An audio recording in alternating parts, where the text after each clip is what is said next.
much every day before sleep. I always spend time watching YouTube. The videos I watch are cooking videos from famous chefs.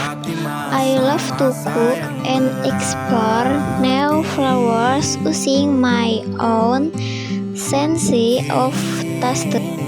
Now I have mastered my food menus, both Indonesia food and foreign food.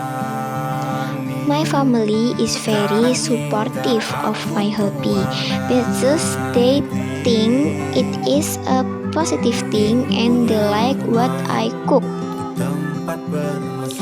Here I want to inspire more extraordinary and delicious dishes. Here I conclude that the hobby of cooking is as good and it is a positive thing. Whether is it done by woman or man. Ini lengkap sudah.